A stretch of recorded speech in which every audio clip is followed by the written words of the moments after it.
ಪಾಕಿಸ್ತಾನಕ್ಕೆ ಒಂದರ ಮೇಲೊಂದರಂತೆ ಶಾಕ್ ಎದುರಾಗ್ತಾ ಇದೆ. ಕೋಲಾರದ ಕೆಂಪು ಬಾಂಬ್ಗೆ ಪಾಪಿ ರಾಷ್ಟ್ರ ವಿಲವಿಲ ಒದ್ದಾಡೋದಕ್ಕೆ ಶುರುವಾಗಿದೆ. ಪಹಲ್ಗಾಮ್ ಘಟನೆಯ ಬಳಿಕ ಈಗ ದಿನಕ್ಕೆ 5 ರಿಂದ 6 ಬಾರಿ ಗಸ್ತನ್ನ ತಿರುಗಲಾಗ್ತಾ ಇದೆ. उन लोगों के लिए जो 2 लाख रुपए शारदा प्रसाद के रूप में हम देना चाहते हैं. ಪಹಲ್ಗಾಮ್ ನರಮೇಧ ನಡೆದಿದ್ದು ಇಡೀ ದೇಶದಲ್ಲಿ ಯುದ್ಧದ ಕಾರ್ಮೋಡ ಆವರಿಸಿದೆ. ಊರೂರಲ್ಲೂ ಯುದ್ಧದ ಕೂಗೆದ್ದಿದೆ. ಹೀಗಾಗಿ ಅತ್ತ ಪಾಪಿ ಪಾಕಿಸ್ತಾನ ಕೂಡ ಒಂದಲ್ಲ ಒಂದು ಸಂಚು ರೂಪಿಸ್ತಾನೆ ಇದೆ. ಗಡಿಯಲ್ಲಿ ಪದೇ ಪದೇ ಅಪ್ರಚೋದಿತ ಗುಂಡಿನ ದಾಳಿ ನಡೆಸ್ತಾ ಇದ್ದಾರೆ. ಇದೇ ಕಾರಣಕ್ಕೆ 3 ದಿಕ್ಕಲ್ಲೂ ಹದ್ದಿನ ಕಣ್ಣಿಡಲಾಗಿದೆ. ಗಡಿಯಲ್ಲಿ ಸರ್ಪಗಾವಲು ಹಾಕಿರೋ ಸೇನೆ ಜಲಮೂಲದಲ್ಲೂ ಅಷ್ಟದಿಗ್ಬಂಧನ ಹಾಕಿದೆ.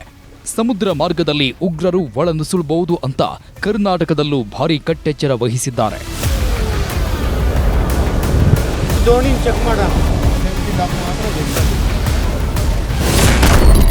ಕರುನಾಡ ಕರಾವಳಿಯಲ್ಲಿ ಅಷ್ಟದಿಗ್ಬಂಧನ. ಉತ್ತರ ಕನ್ನಡದ ನೌಕಾನೆಲೆಯಲ್ಲಿ ಕಾವಲು ಪಡೆ ಗಸ್ತು.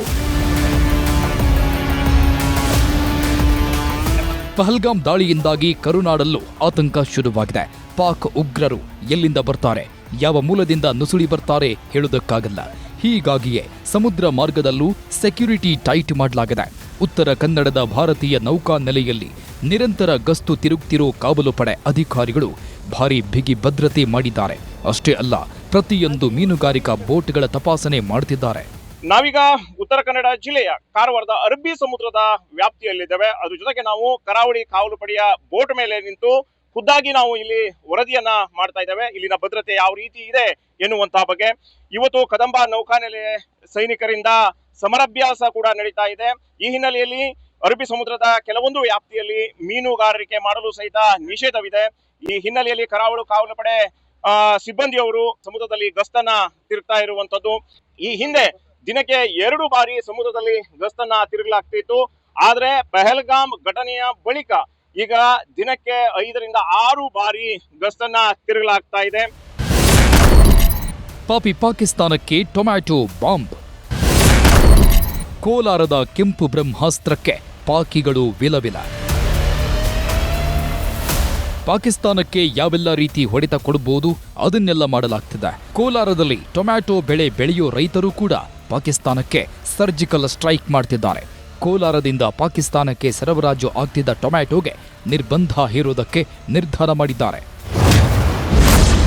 ಪಾಕ್ಗೆ ನಿತ್ಯ 700 ರಿಂದ 800 ಟನ್ ಟೊಮ್ಯಾಟೊ ರಫ್ತು ಮಾಡಲಾಗುತ್ತೆ. ಕೋಲಾರದ ಎಪಿಎಂಸಿ ಮಾರುಕಟ್ಟೆಯಿಂದಲೇ ಎಲ್ಲ ಟೊಮ್ಯಾಟೊ ಸರಬರಾಜಾಗುತ್ತೆ. ಅದರಲ್ಲೂ ಜೂನ್ ಜುಲೈ ತಿಂಗಳು ಬಂದ್ರೆ ಕೋಲಾರದ ಟೊಮ್ಯಾಟೊನೇ ಪಾಕ್ಗೆ ಮೂಲ ಆಧಾರ. ಮಹಾರಾಷ್ಟ್ರ ಮೂಲದ ದಲ್ಲಾಳಿಗಳ ಮೂಲಕ ರಫ್ತಾಗ್ತಾ ಇದ್ದ ಟೊಮ್ಯಾಟೊಗೆ ಈಗ ಬ್ರೇಕ್ ಹಾಕೋದಕ್ಕೆ ನಿರ್ಧರಿಸಲಾಗಿದೆ. ಇದು ಪಾಕ್ಗೆ ದೊಡ್ಡ ಹೊಡೆತ ಕೊಡೋದು ಗ್ಯಾರಂಟಿ.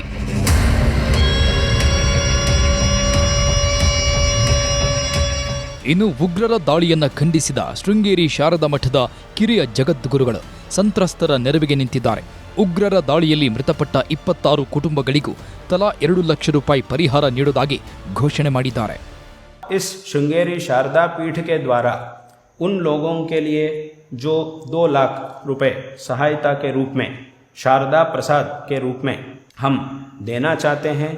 इस संपत्ति के द्वारा उनके घर में फिर से एक नया जीवन और एक अक्षय संपत्ति उनको प्राप्त हो.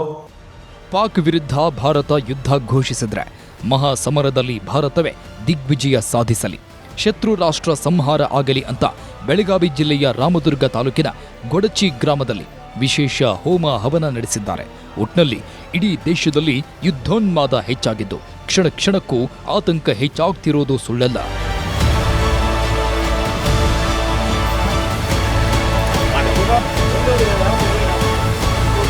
Bureau report, news 18.